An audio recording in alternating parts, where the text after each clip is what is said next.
Hello, my name is Fiona Lennoxsmith. I'm Lead Consultant for Leadership, Organisational Development and Research at Advance HE. And hello, my name's Will Foster. I'm Senior Consultant for Leadership, Organisational Development and Research. And it's really delightful, isn't it, Fiona, to be able to talk now about this framework that we've been developing for the sector for quite a while now. Yes, so we've developed the framework for leading in higher education to support the sector, institutions and leaders from across the globe to develop their leadership capacity by helping them to really think about how they align leadership capabilities with institutional strategy and priorities.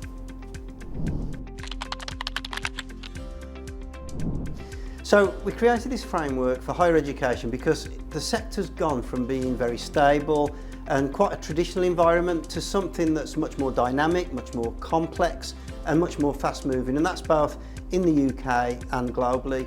And we are seeing leaders being called to lead complex change initiatives to address political and regulatory change, financial pressures, shifts in social dynamics and technological advancements as well. And all of that is on top of the changes required to develop their own institutions and enhance student experience or research impact and the like. So addressing these issues can't just be left to executive teams, and a joined up approach is needed.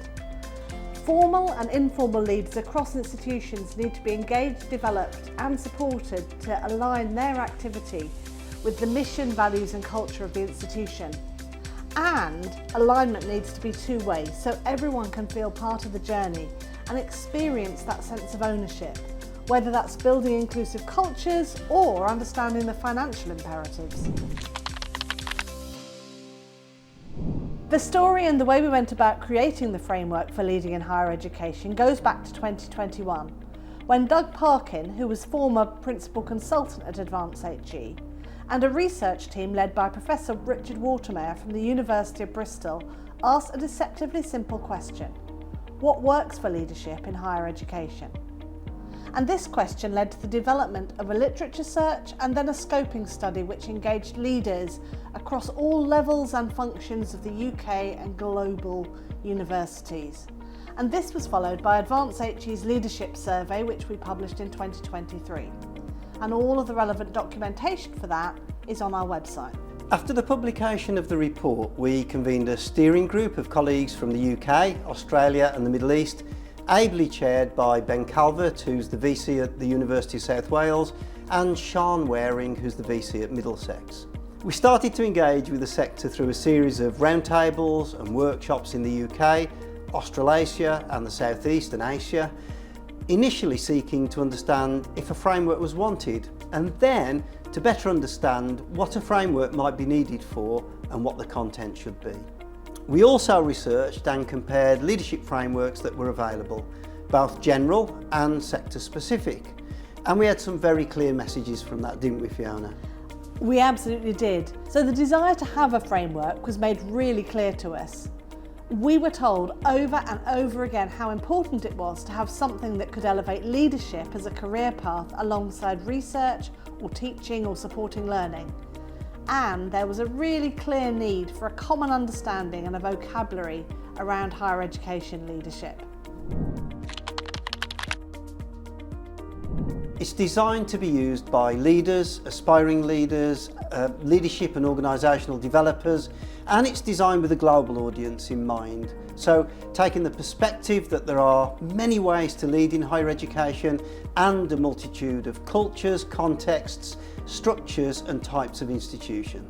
We've taken the view that leading happens throughout an institution, and this framework enables engagement from leaders operating formally and informally, from institutional to individual contributors, and from aspiring leaders to highly experienced leaders. And it's a space for professional services, academics, technicians, third space leaders, for everyone in higher education. So in short, it's designed to be inclusive in terms of geography, institutional type, the level of responsibility, the level of experience and the function of the leader. Leadership attributes are at the very core of the framework. This is the knowledge and understanding, the values and mindsets, and skills and applications. And each of these three are broken down into 5 more detailed dimensions that go into more depth.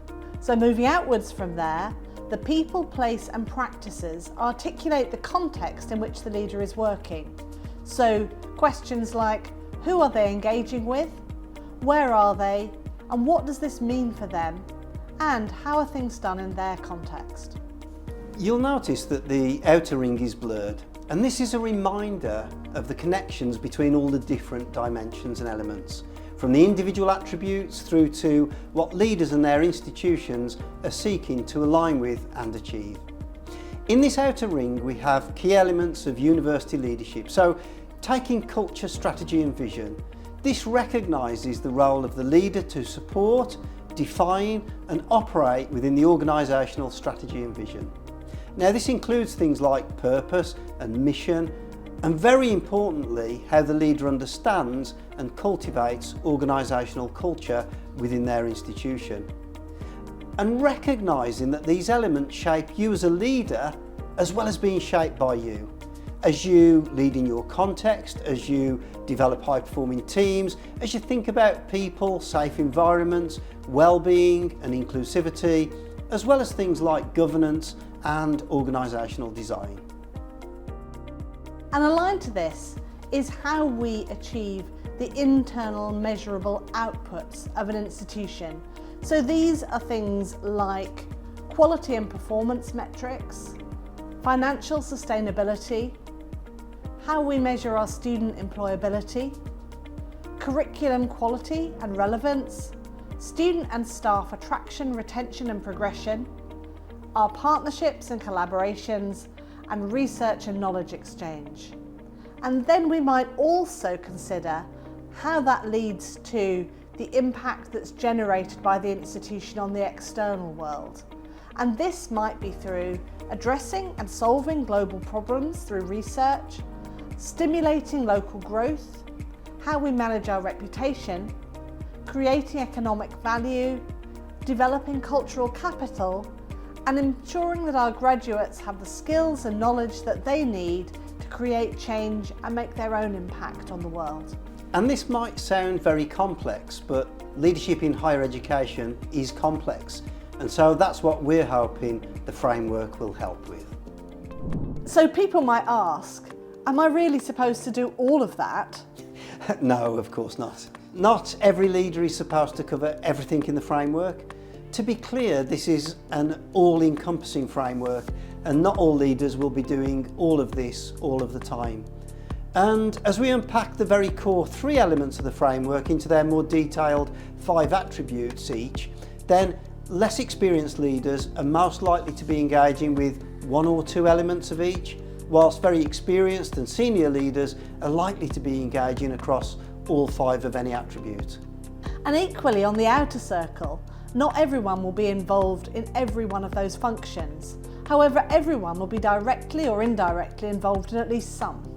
For example, a technician might be supporting researchers to solve global problems, or might be imparting essential skills to graduates, and a facilities manager might be enhancing reputation by developing and maintaining well-kept and welcoming environments. To use the framework, we can think about 3 levels: the individual, the team level and the institutional level. And leaders seeking self-development might use the framework for some individual reflection, considering their own strengths and areas for development, and the extent to which people, places and practices of their organisation might support or impede their progress. And leaders who are starting in the sector might use the framework to understand leadership in the context of higher education, and considering those strengths and experiences that they're bringing with them to the sector, how these can contribute to progressing the functions of the outer wheel. Leaders readying themselves for promotion might consider the impacts that they've already had, how these connect to their individual leadership attributes, and what further development they might need as their leadership responsibility increases. So they might use it as a future-focused conversation, they might use it as a task or an activity, how their specific context is shaping their performance and how they are shaping the context within the organisation. and perhaps the framework could be used as a means to engage them in a future-focused conversation. Institutions might use this framework to inform their own context-specific leadership frameworks or the development programs. Organisational development and learning and development professionals might use this framework to consider the cultural and developmental needs of their leaders, ideally in consultation with them, to consider what structures and interventions might be needed. And this could also be used to address succession planning or in response to change and transformation initiatives. We'll be launching the framework for leading in higher education over a series of months with podcasts, interviews, seminars and workshops. Having created the framework, we now want the sector to experiment, to test it out and to help us shape it into something that will have a lasting impact. And further into the future, we're looking at whether we should build some recognition for those leading in higher education in the way we currently recognise those doing teaching and supporting learning with the Professional Standards Framework, and we'll be welcoming thoughts, suggestions and feedback about this too. So please come and engage with us online at our webinars, over social media. We really want to hear from you to get your thoughts and suggestions about what we do with this framework going forward. And if you're someone who's engaged in research activities in this area, then we really would love to hear from you. We'd love the opportunity to share knowledge and understanding.